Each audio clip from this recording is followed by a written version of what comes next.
You have a shorty prime minister named Ulf? We have an alternative to Sweden. We'll show you what the alternative is. You're kings in Spain. Who gives a f***? Yeah, I hope you're having a good time so far. I hope it was worth the 10-hour wait outside. And, I don't know what happened. That wasn't my fault. Usually those things are my fault. This one wasn't. So, I'm feeling... yeah. We got a duck here. Hell yeah. This is my second time here in Stockholm. It's a lot darker this time. It gets dark here at, like 3, 4? It was daytime at 3, then it was nighttime at 4. I was like, something happened abruptly. Did I go into a coma or something? But yeah, it's nice. It gets worse. Okay, fantastic. Is that your guys' slogan for the city? It's, welcome to Stockholm. It gets worse. All right, beautiful, beautiful. Yeah, why not, right? Who came to my show last year, just so I know? Anybody? Oh, amazing. Oh, thank you so much. Four people. Look at that. 4 repeat customers. Was that? Some credit? Yeah, you want some credits? Not just single credit. He's like, I want some credits. I want multiple credits. Yes, of course. You get all the credit in the world. You're back.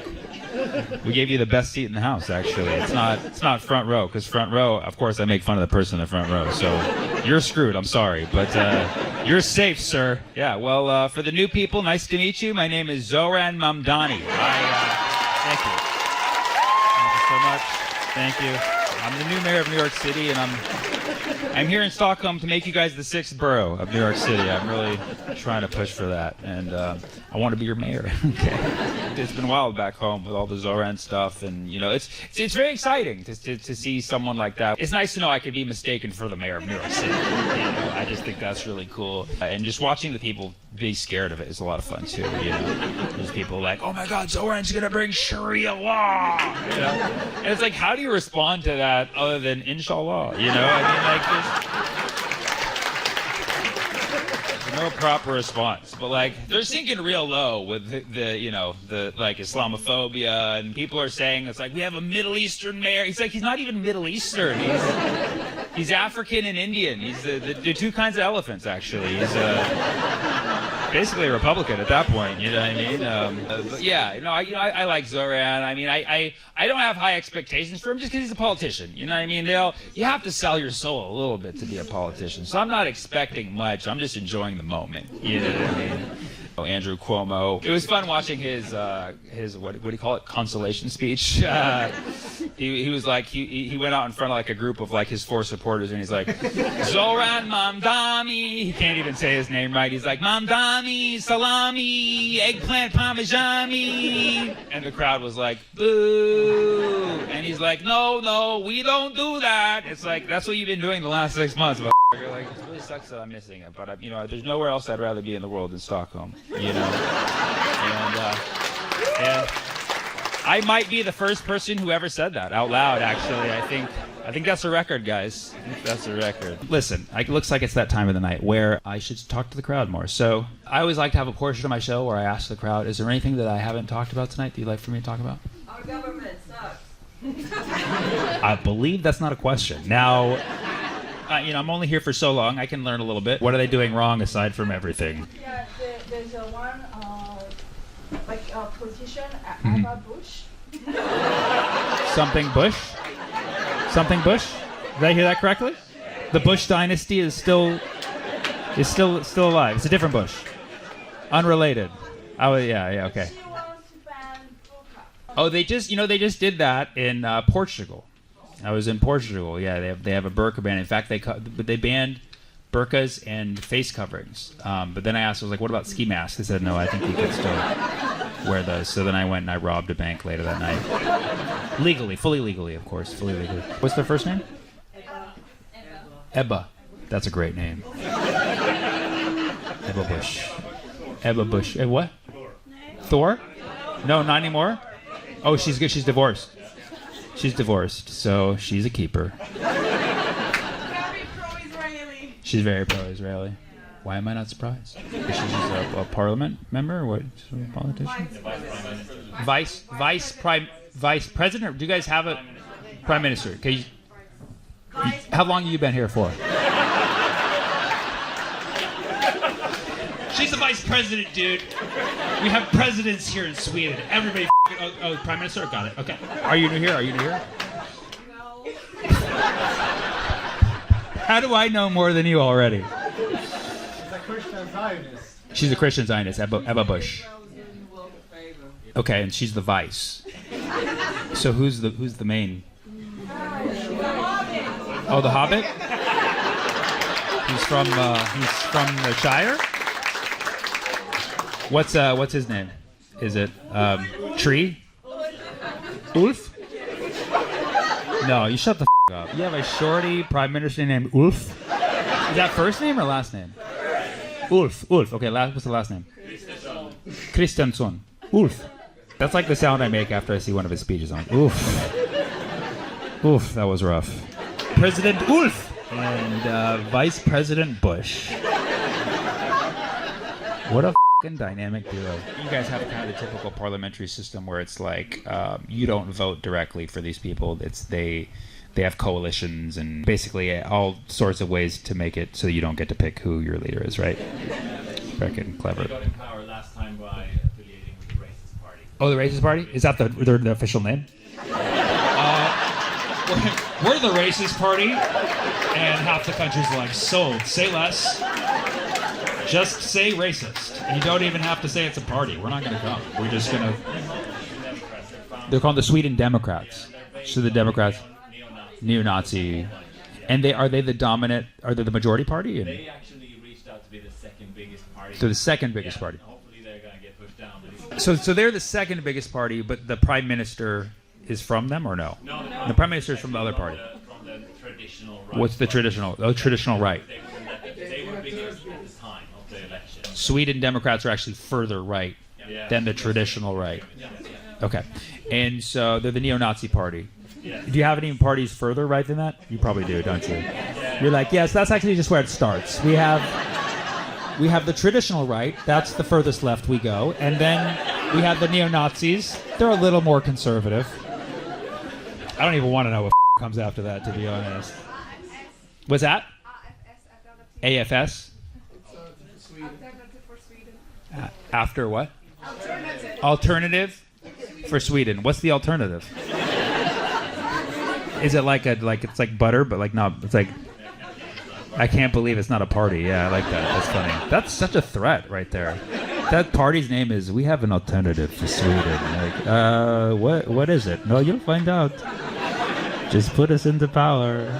We'll show you what the alternative is. So they're further right of the neo-Nazi party. Wow, that's I don't even want to know. Okay. And then is there anyone further right of them? We have a 4% limit until you can reach to be a party. To be a party, you have to have 4% of the popular vote Exactly. to be a party. And so how many parties do you have? 8. That's too many already. That's way too many. Okay, well, good luck with all that I'm going to start my own party here. SAFS. It's going to be SAFS, second alternative for Sweden. They had an alternative. We have an alternative to that. Or alternative for Sweden. At ATFs, yeah. Or like a program where you can choose your alternatives. Alternative Swedish selection, that's ass. So you got an election next year, so you guys have a lot of studying to do. Make sure you vote for the right president, right? What? You what? We have a king. You'd prefer? Oh, because you guys have a king too. So I would prefer. Let me guess. I'm not supposed to talk about We're right next to the Royal Palace, right? There's literally only 2 guards in front, so I mean, a lot of budget cuts to security for your king here. He's in Spain. He's not even here.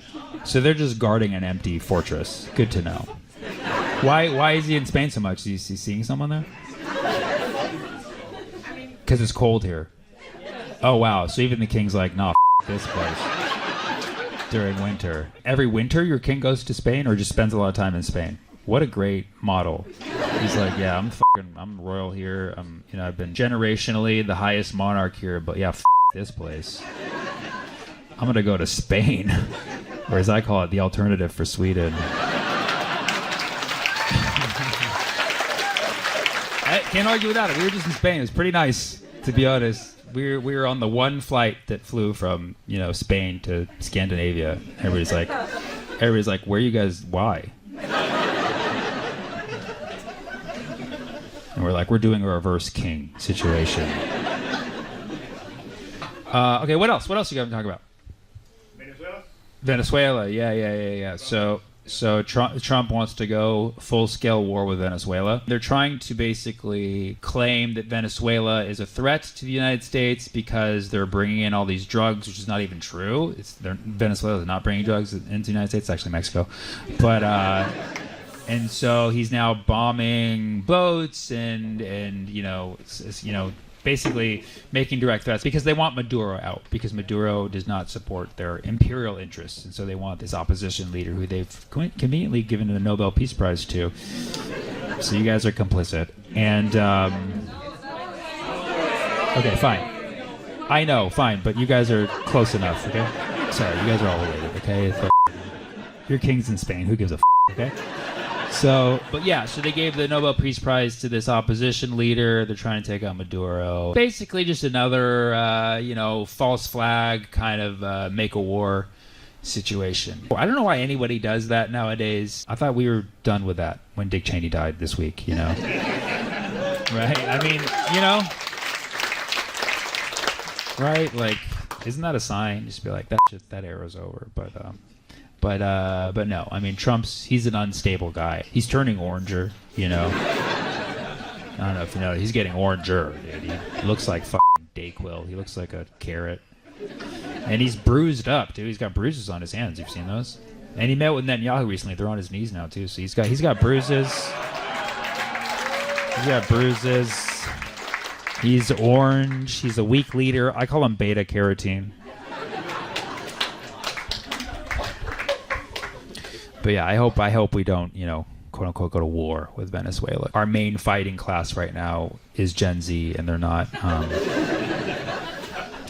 very equipped for a war. They're just gonna be like streaming the whole thing on TikTok, being like, "Oh my God, say less, no cap.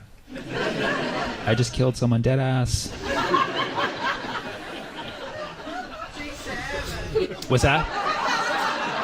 Oh, it's 6'7". I still don't even know what the that is. Nobody does. 6'7".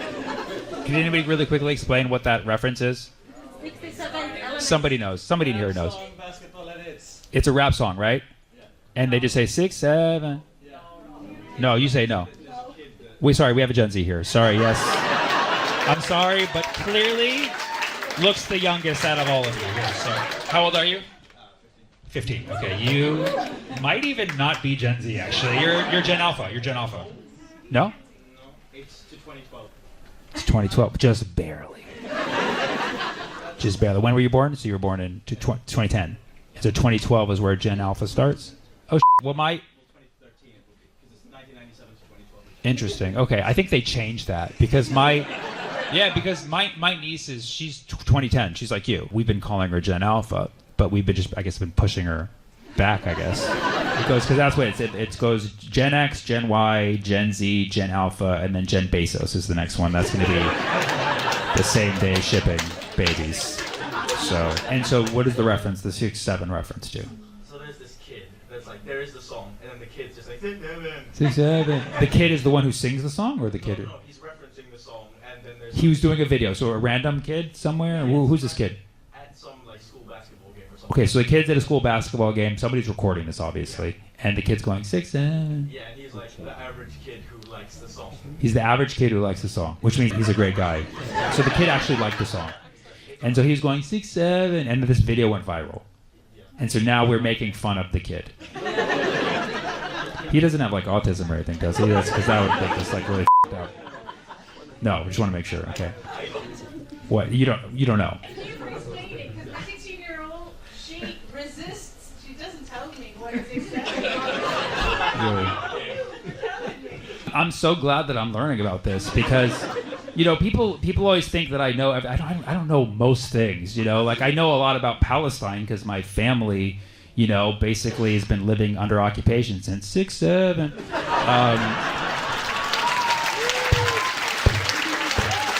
Obviously, it's 48. So. But, it depends on where you start the clock, I guess. I hope that when I come back, you guys are still Sweden, and not some alternative to that,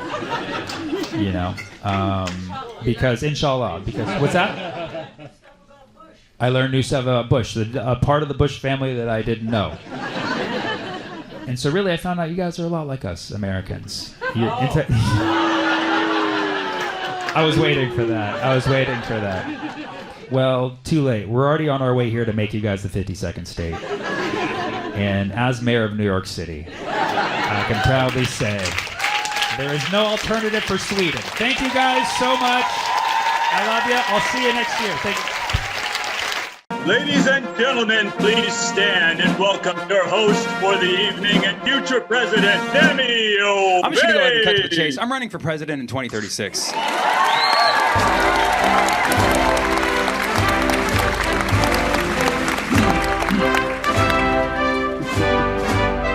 on, how we doing out there tonight? Make some noise. Hey.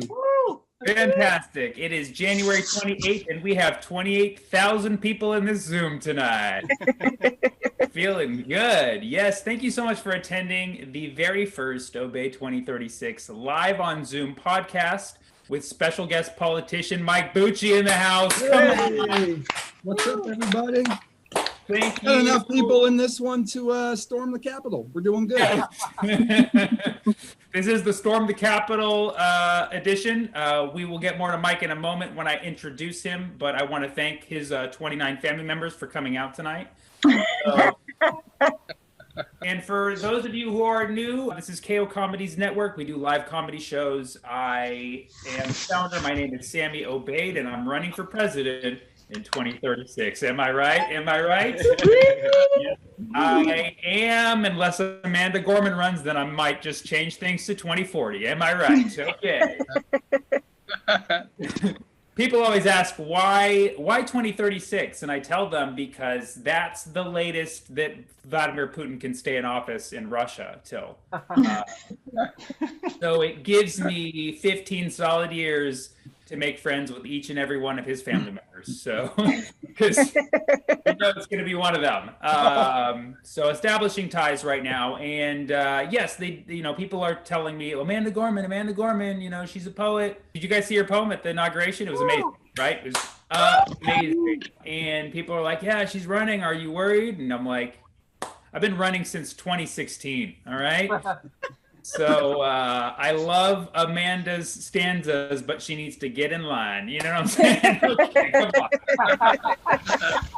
on. No, seriously, if she's running, then we are literally fucked. But that doesn't matter right now. It is probably a joke. It's probably a joke. I mean, her career is already going amazing, but so is mine. I mean, next week she will be performing at Super Bowl 55. Yes. Wow. And I also will be watching. So good things on the horizon. But what a new year, what a new month, what a new era.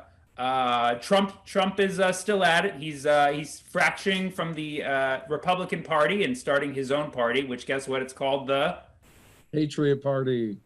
It's actually MAGA, but good guess. The MAGA Party. How original, right? How many? By the way, if you know my slogan, it's "Make America Great Again," which is MAGA. So that one's taken. If he's going to take a slogan, it better be MAGA. But just plain old MAGA, which we've heard so many times. So I'm wondering what his symbol is going to be. I'm guessing a dead horse. But we got a new president, Joe Biden. Joe Biden is the president of the United States, and he has vowed in his first 100 days to get out 100 million doses of the vaccine. That's pretty awesome. Of course, by 2036, we won't even have that problem anymore. But I do want to match his generosity. Of course, we still will have anxiety. So in my first 100 days in office, 100 million weighted blankets. Come on now. Right, it's tough. I know how it is. But he already signed an executive order that is shifting federal vehicles from gas to electric, which is just like the lamps in the home he grew up in. He's been around, Uncle Joe. In other good news, Trump's former spokesperson, Sarah Huckabee Sanders, is running for governor in Arkansas. No applause for that. Okay.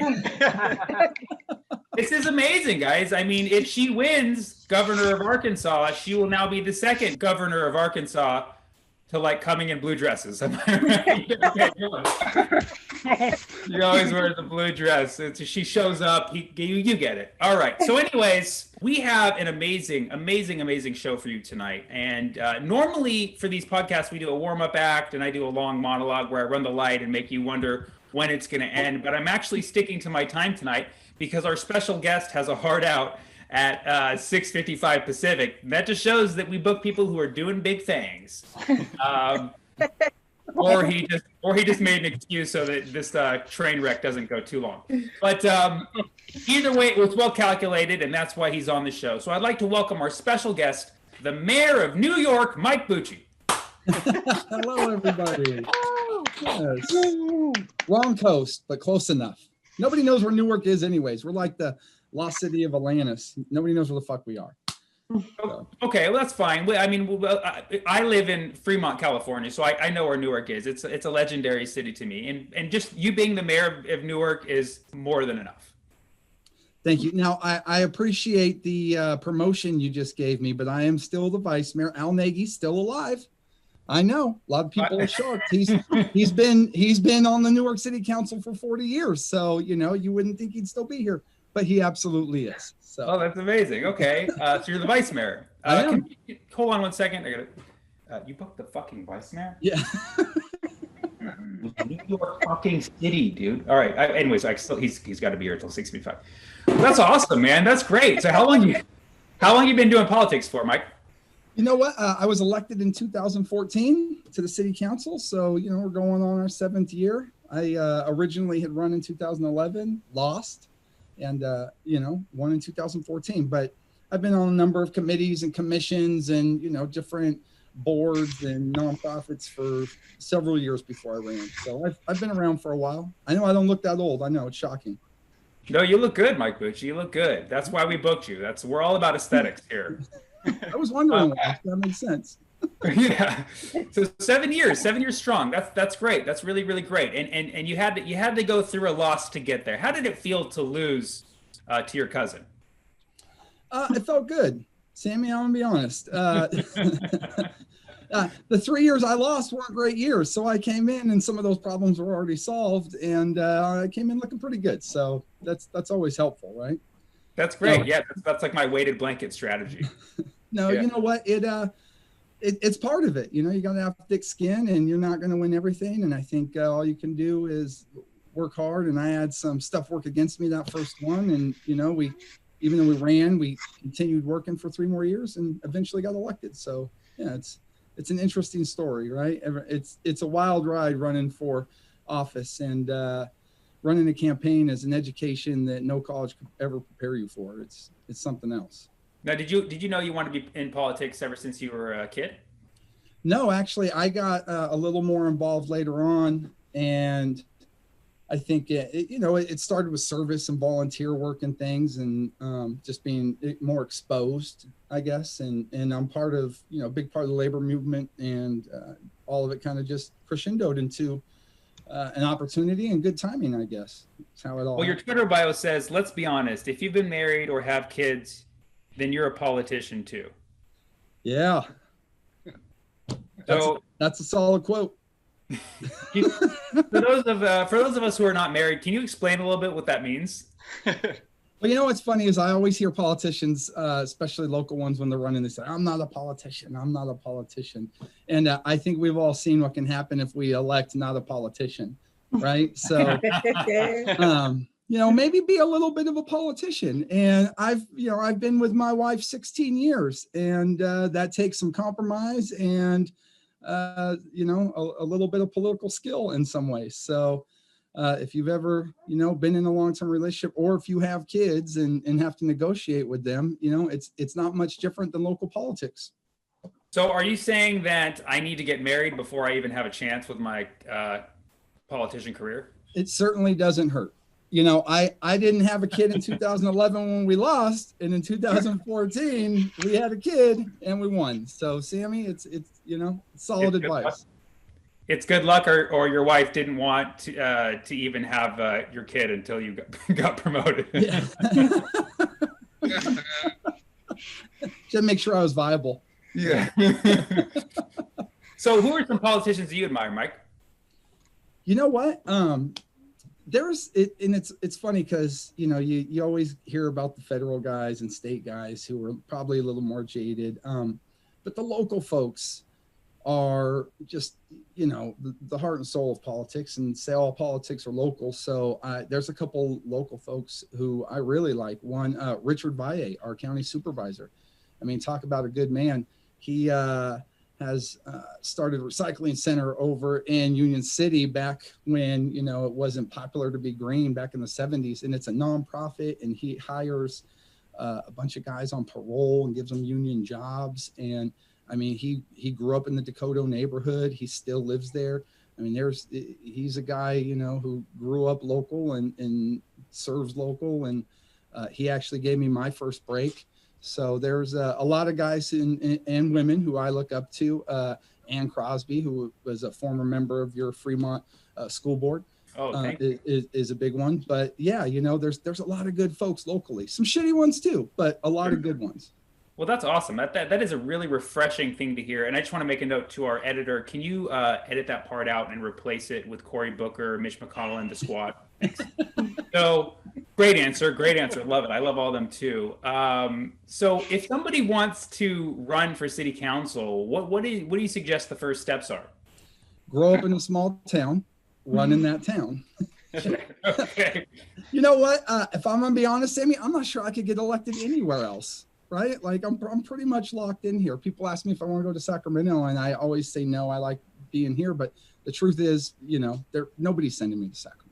Well, Mike, I hate to burst your bubble there, but we actually sent out some of our chief correspondents here at Obey 2036 to Newark to see how things are going in Bucci land. So we have a little video for you we like to play, and maybe you'll change your mind. This is great. Yeah, let's do it. We are here in Newark, New Jersey at City Hall looking for Mike Bucci. Woo! We're here to figure out what the people of Newark really think of their vice mayor. We're coming for you, Booch. Woo! You can just smell that fresh Newark air. Where are you, Mike Bucci? Where are you? What are your favorite things about Mike Bucci? Mike Bucci, to be honest, I don't even know who that is. To be honest. Yeah. So Mike Bucci is the vice mayor of Newark. Okay. Mike Gucci, I don't know enough about Vice Mayor Mike Gucci. Mike Gucci? Yeah. So his name's Mike Bucci. Okay. What do you like about Mike Bucci? Honestly, don't know much about Mike, but he seems like he has a good heart. He has a great heart, actually. So Newark looks wonderful. That's They're great. doing a great job. What do you think? Do you think Vice Mayor Mike Bucci has anything to do with that? I'm not familiar with him very much. So I'm out here with Aaron. So Aaron, what are your thoughts on Vice Mayor Mike Bucci? To be honest, I don't even know. He's the mayor of Newark. So we're trying to figure out what people of Newark, New Jersey think of Mike Bucci. Oh. What do you think of Mike Bucci? You're gonna have to ask somebody else. I'm not a person. But as far as Mike Bucci, I don't know. What's your first impression when you hear Mike Bucci? I truly don't know. It's kind of a funny last name. It's kind of catchy. It's good for slogans. Yeah. What do you want to see improved about the city? For me, I think the main thing is information. Okay. Like creating some central space where people can get information about what's happening. Like who is Mike Bucci? Who's Mike Bucci? Yeah. That was good. Excellent.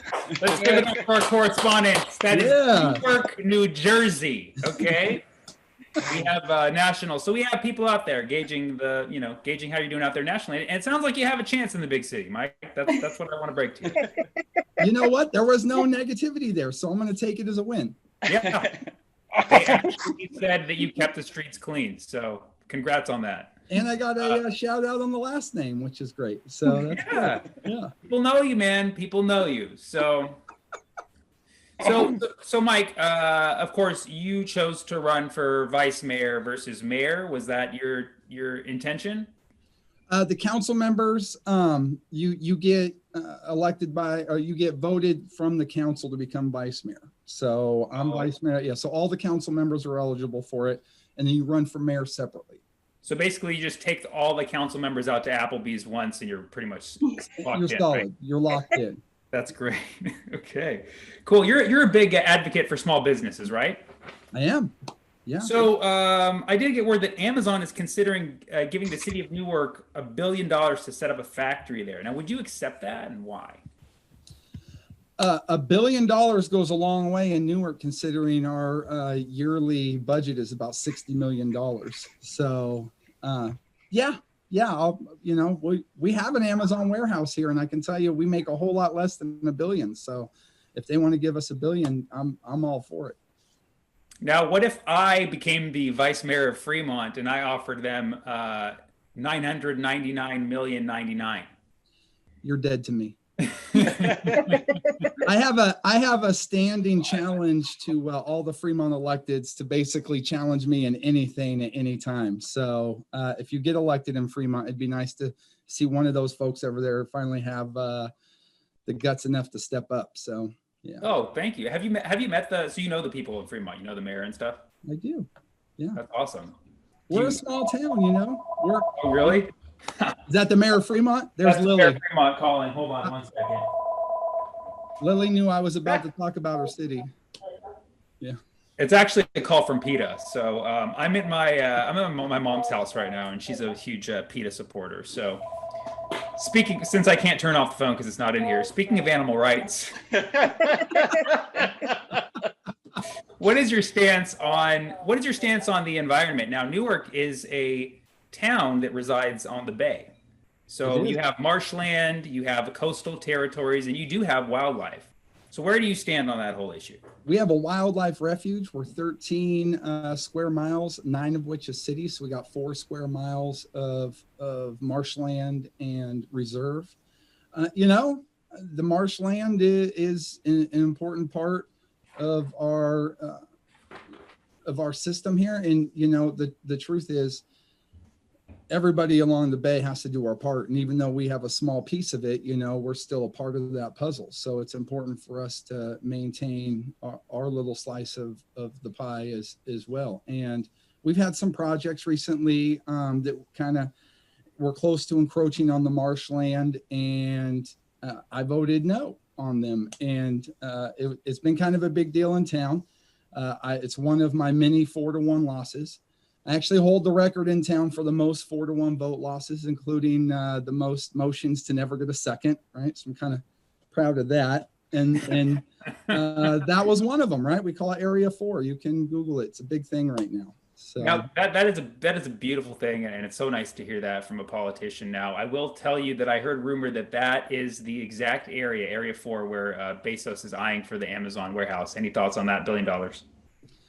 Well, I'd still have to vote no on it, right? Because I already voted no on it once. So, but we'll see how it goes. $1 billion, I'm pretty sure I'd be willing to give them the New Park Mall space for that much money. So I think we can find somewhere better to put them. That is great. Anybody knows where that is, that's hilarious. So I understand that you are a skating fan, big fan of the skate park. In fact, I believe your daughter called you Phony Hawk. Yeah, so you know what's funny? Yeah, she heard that and she's laughing now. No, you know what? We've been trying to get a skate park in town for a long time, and ever since I was a kid, I grew up a skater kid, and we wanted a park. And now that I was in a position to kind of champion that project, it took me a couple years, but we got it built. And last year at the grand opening, I agreed to drop in. Keep in mind, I haven't skated in like 15, 20 years, right? Hadn't even been on one. And we kind of said it as a joke. And a week later, a member of staff put out a flyer with a big Mike Bucci doing the first drop in.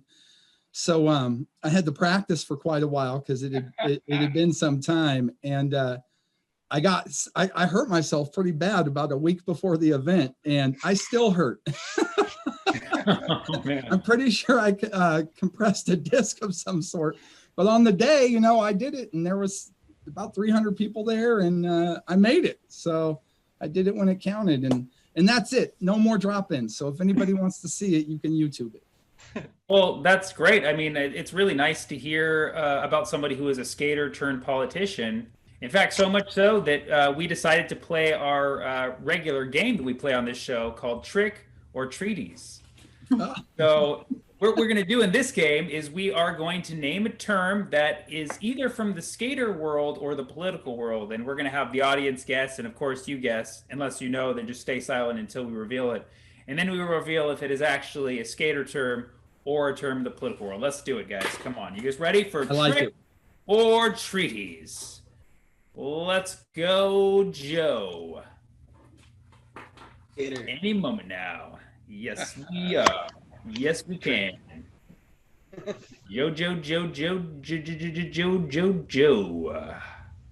That says treatsy, just by the way. What's that? It says trick or treatsy.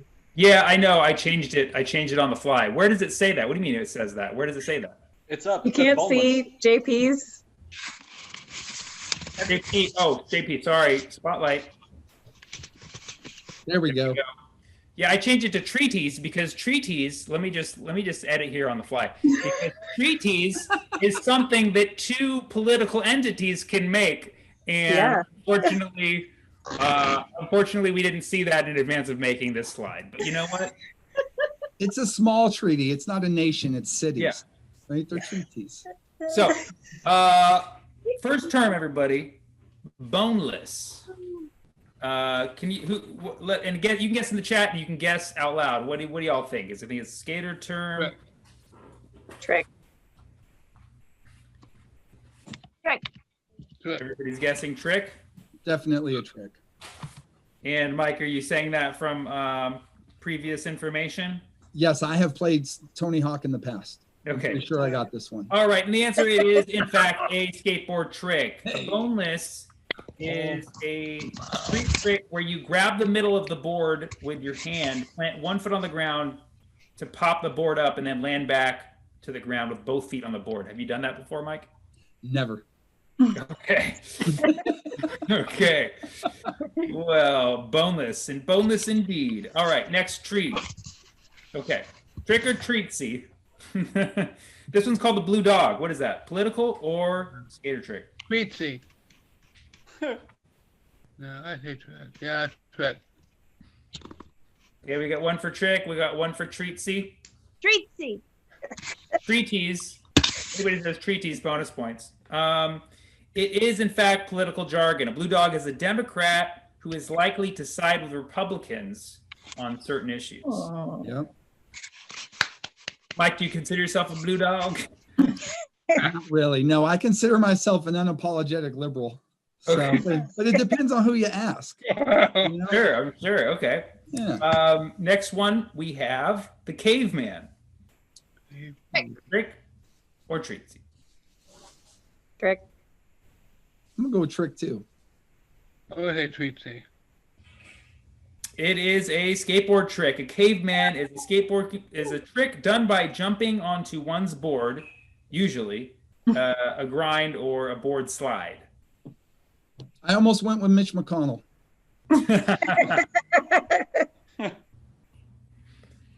All right, next up we have flip flop. What is this, y'all? Trick. Trick. It's political. Yeah. Yeah. Bucci's like, trust me, I did it on the Marsh issue.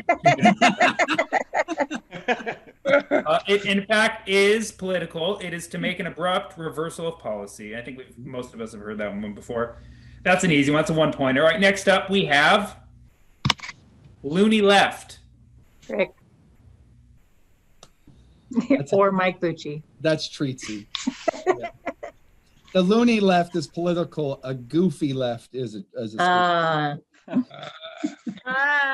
It is, in fact, political. It is a pejorative term to describe those considered to be politically far left. So Mike is, in fact, unapologetically loony left. So next up, we have no comply. What do you think? Treatsy. Trick. It's a trick. I'm going trick. All right, it is in fact a skateboard trick. To do this trick, the rider must plant his or her front foot and pop the board with only their back foot. No comply. I'm glad I'm not missing these political ones. Yeah. Embarrassing. That's the main reason we're doing this game, Mike. We were going to give you just a multiple choice test. We figured this was a more fun disguise. All right, next up, we have a pregnant Chad. This is my favorite. Oh, jeez. Pregnant Chad, skateboarding trick or political treatsy? Treatsy. Treatsy. It is, in fact, political jargon. In the 2000 presidential election, Florida votes. They had these ballot punch cards. They were incompletely punched holes, and it resulted in partially punched chads, either a hanging chad, where one or more corners was still attached, or a fat chad, or pregnant chad, where all corners were still attached, but an indentation appears to have been made. So you can thank George Bush for that. Pregnant chad. And that is why we still have global warming. All right, so next up, we have pressure flip. What is it? This is a good one. Pressure's on. Definitely a skateboard trick. Anybody? Trick. All right. Unanimously to skateboard trick. It is a skateboard trick. Pressure flip can refer to any flip trick flipped solely by popping the foot. Unanimous? Man, we can't get everybody to agree that today's Thursday. So unanimous, that's great. This is the beauty. This is the beauty of politics and skateboarding, is that it brings people together. All right, we have two more. Next up is called the rubber chicken. What's that, guys? Is that used in the skate parks or used in the Senate? Isn't that Gavin Newsom's nickname?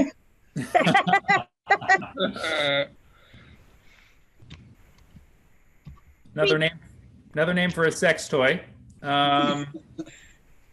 It is political jargon. The rubber chicken is used to disparagingly describe the food served at political or corporate events. Mike, what do you know about that rubber chicken? Every year I go to the Unionist of the Year dinner and I love it. It's a great banquet, but the chicken is awful. So I get it. Accurate. All right, and the final term, trick or treatsy, everybody. Texas plant. Yeah, you got to give them the old good Texas plant. And let me tell you, this is bigger and better than any other plant out there. Must be Ted Cruz. What do you guys think? We have one for trick. What else? Anybody? I'm going trick. We can't fool you on this show, guys. It is a skateboard trick. Hey. Backflip plant tail grab with a straight front leg. It looks like a Benihana foot plant. All right, y'all. Well, that concludes trick or treaties. A smart group here, Sammy. I know. We couldn't fool. I don't think we fooled a single person except maybe one of them earlier on. So, anyways, good. So we all learned something there. So, Mike, Mr. Vice Mayor, what are some of your vices? You know what? We have a boat. I spend a lot of time out on the ocean. We can't afford a house in the Bay Area. Me and my wife both got good jobs, and I'm the vice mayor. Still can't afford to buy a house here. So you live on the boat? Yeah, we bought a boat, and we spend quite a bit of time out on the bay. So, that. And Newark has about 10 moonshine stills, I think. And I'm able to get some of that once in a while, and we'll sip on that. That's delicious. Yeah. So when this whole pandemic's over, maybe we can sip some moonshine on your boat and I can be like, hey, I was sipping shine with the booch on the boat. It's not that good, but yeah, we can do it. It sounds better than it is. Hey, you got to build a name somehow. Yeah. Now, Mr. Bucci, I am aware that you are a member of the Newark Optimist Club.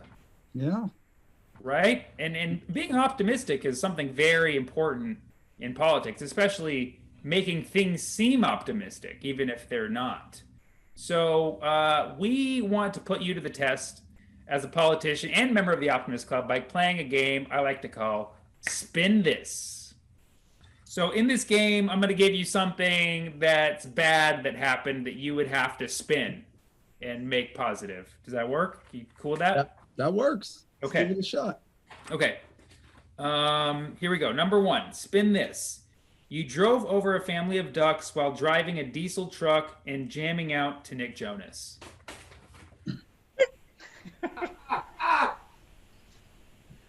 Here's the thing. Okay.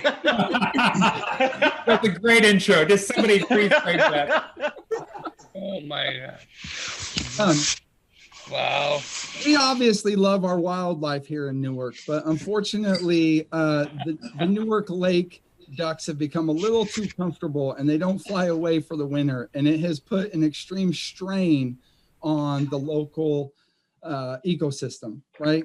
Really, these animals need to leave part of the year and give us the time to recover. It's good for the plant life, the flora, the fauna. The fact that, I hit them, well, I feel bad, and I wouldn't have even been out driving except I was working for Meals on Wheels. And there's a lot of seniors over there in the lake area, right? And, while I did hit those ducks, I also don't waste food. So I stopped, picked them up, cooked a few meals, and after I dropped off for the older folks, I also donated some food to the homeless. So, in the end, we made lemons out of lemonade, I think. No, that was all beautiful, but you did not apologize for the Jonas part. Can you explain that? Listen, my iPod is so old, I don't even know how to upload things. So my wife mostly does it for me. And I had one random, and she's so sweet that I couldn't tell her how much I hate that song. So I just left it on there and didn't say anything like a good husband. You are so good, Mr. Bucci. Okay. Another one. All right, here we go. You just accidentally tweeted a step-by-step plan to eliminate all left-handed people by 2022.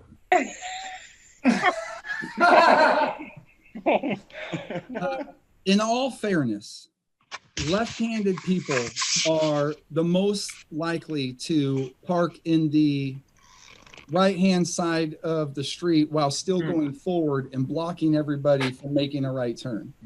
So I think we can all get on board with those people are terrible and a drain on society, right? And they're probably the ones that we could live without, I think. I love that. And let me just add, left-handed guitars, totally unnecessary. And you can Hendrix played it upside down. You don't need a special guitar. Exactly. Jimmy did it. So confusing every time I pick up a left-handed guitar and I'm playing it backwards. So yeah, I got a campaign slogan for that one. You can say, "Out with the loony left." So, okay, spin this. On your WhatsApp or Slack or email list that you share with your fellow city council members and other politicians from the Tri-City area, you accidentally just replied all with a dick pic.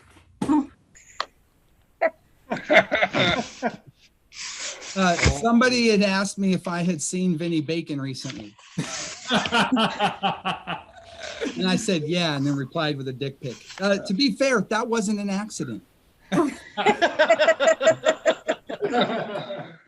That's beautiful. And for those of you tuning in from another part of the world, Vinnie Bacon is a local politician, so in post we will just edit that out. Don't you dare. And replace with Big Chuck Schumer. Okay. So,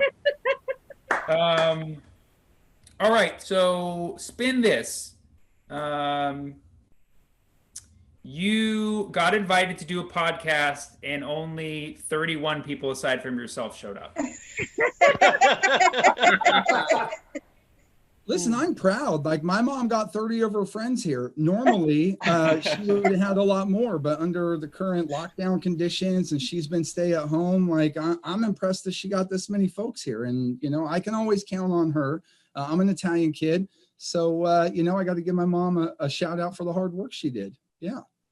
That's awesome. A couple of the guys on here look like fellows my mom would date. Who is that in the cowboy hat and the beard? That looks like one of my mom's former boyfriends. That's our boy Aaron. Yeah. Aaron, say hi to Cheryl. Also, I'm 1/8 Italian too, from the ankles down, just in case you didn't know. So, oh, we can see part of that. I'll show you a pic later. A lot of hair. So great, you're so good at this. I'm gonna give you one last one. This one's a little bit harder than the rest. Spin this, make positive using your skills as a politician and a member of the Newark Optimist Club. Spin this. You voted for Trump.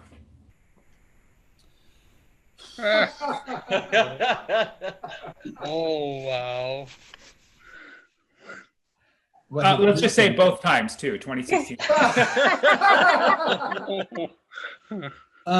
Several years ago, I made the mistake of mumbling something under my breath to my wife, and she hit me over the back of the head with a rolling pin. And I spent the last 5 years in a coma, and my wife committed voter fraud and actually voted for Trump for me using my mail-in ballot. So it wasn't actually me, but her trying to make me look bad. And but you know, I'm committed to our relationship, and nobody's perfect, so I'm not going to hold it against her. Wow. That is so noble. But did she get any kind of reprimand, any kind of punishment, anything for that? No, the cops showed up, found out who she hit. They didn't care. They left. Oh, it's so endearing, Mike. Oh my God. A true politician indeed. You passed the test, sir. Cops showed up like, oh yeah, that's one of our bosses. We're good. And moved on. Well, fantastic. You know, we were able to honor your heart out tonight. Can you tell us where you have to go? You know what? I have a council meeting at 7 o'clock tonight. So I had told Sammy I want to do the show. I'm looking forward to it, but I need to be out by about 6:55. So we just made the vice mayor late to his own council meeting. It wouldn't be the first time. I've shown up late before. It happens. I've come running in as well. You know what, Sammy? It's funny because a lot of people think council members, you know, this is all we do. I have a total different, separate full-time job.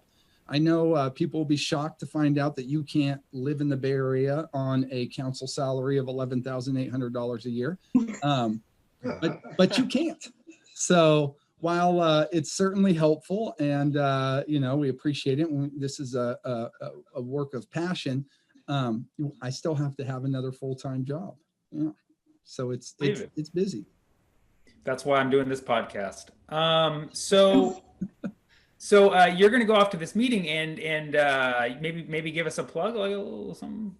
Yeah, you know what? I will officially announce to everybody, and I'll post it to your thing later, that I'm proud to be the first endorser of the Sammy Opid 2036 presidential campaign. Oh, thank you. You have my full support, and my endorsement comes with a contribution of $100. So congratulations. Wow, that is amazing. That is amazing, and that is exactly why I invited you to do this show. Now let me ask you, Mike. You're going to go off to this council meeting. How many people are in the Newark City Council? We got 5, 4 council members in our mayor. So it's 5, and you need 3 votes to do something. So 5 council members. So this Zoom is the bigger one, huh? You're going down. You're going from the big game to the open mic. My mom has spent more time watching this Zoom than any of my council meetings. Yeah, well, maybe we can do a drop-in sometime and see how things are going in the city. Now, Mike, last thing I want to ask you before you go, because we got to get you out of here. Is there anything about politics that people don't generally know that you'd want them to know? Well, there's the good and the bad, right? Sometimes I'll be in town and somebody will, hey, Bucci, fuck you. And, people don't realize that I love that, right? I absolutely love it. If you see me around town, feel free to tell me to fuck off. I take it as a term of endearment. No, what's interesting is, like I had kind of mentioned earlier, there's a lot of good folks at the local level. And, we have a registered Republican on our council here.